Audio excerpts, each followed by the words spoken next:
So, welcome to my story. So, last week I told a story just to an audience of one, and it was about Jesus and the centurion. And it was in Matthew chapter 8. And what we're doing is we're going through the 16 different events, things that happened after Jesus gave the Sermon on the Mount. There are 16 different things that he did. And last week I talked about the faith of the centurion, about how the centurion came to Jesus and needed his servant to be healed. And his servant was paralyzed and he was suffering badly. And he came to Jesus and asked Jesus to heal him. And Jesus said, "Go, because of your faith, your servant will be made well." He spoke. So, today, I'm going to be continuing. All this happens right after he has given the Sermon on the Mount. He's come down from the mountain. And so, starting in verse 18, I'm not going to read it, but I'm just going to tell the story. I'm just going to show you where the story's at. It's in verse 18 and then 23 through 27. So, now that Jesus saw a crowd around him, a crowd began to come around him, and he said, Let's go to the other side of the Sea of Galilee. So, his disciples, they get in a boat, him and his disciples get in a boat, and they begin to sail across the Sea of Galilee. Well, as they were going, a great storm appeared out of nowhere. And this storm came and started moving the boat around. Waves were coming over the side. It was just crazy. And Jesus was asleep in the bottom of the boat. Well, his disciples were scared. Can you touch that? Move it around. And his disciples were scared. And they were worried that they were going to drown, that they were going to perish. And they woke Jesus up and said, "Lord, we're perishing. Can you not do something about this?" In which he responds, "Why are you afraid, you of little faith?" And he got up and rebuked the wind and the waves, and the storm went away, and it was calm and silent. And the disciples said, "Who is this, that even the winds and the waves obey him?" And that's the end of my story. So, as we go through this story, who are the main characters in this story? Jesus, the disciples. The disciples. And the crowd. The crowd, yeah.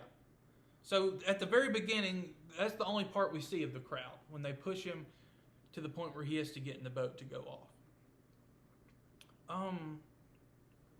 What do we learn from this story? I mean, it's a short story, but there's some things we can learn from it. What is something you really liked about this story?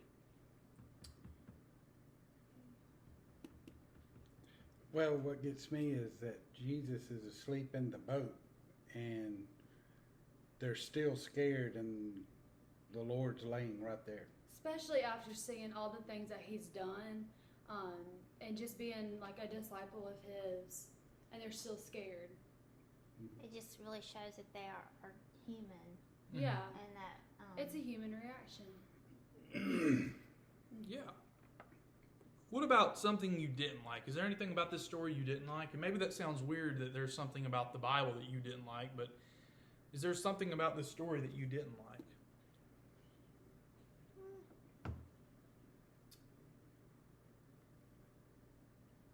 It's one of my favorite stories.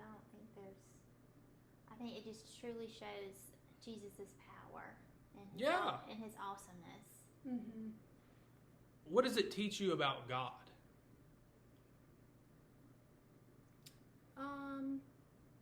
It can teach God himself,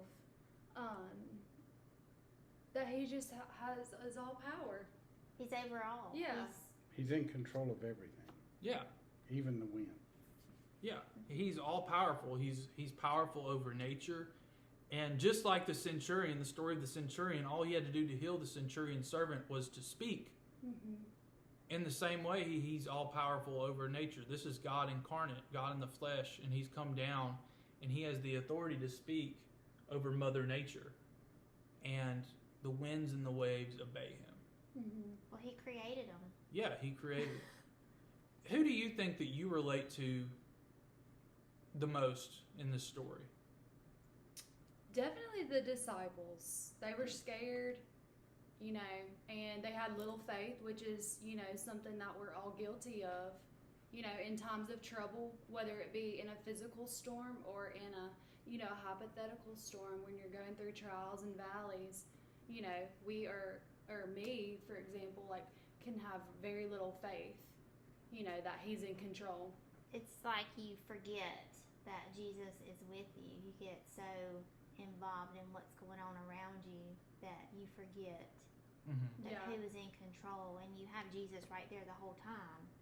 Mm-hmm. And we forget to cling to him and to ask him for help. Yeah.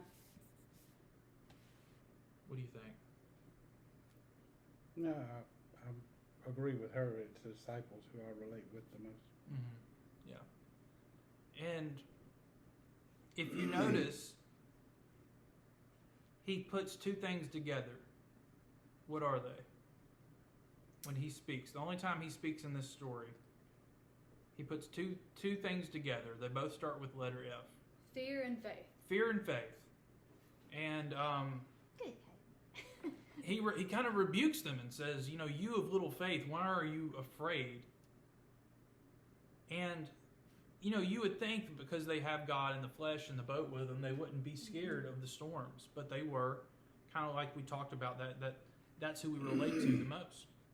So It's kind of a reminder that the first thing we should think about when we do have fear is our faith in Jesus. Mhm.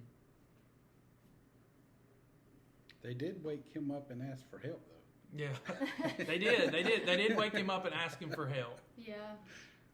But that's my story. I hope that you've enjoyed this story. I hope that you've learned something from it. I hope there's something you can take away this week. So thank you. Thank you. Thank you for teaching us. Yeah.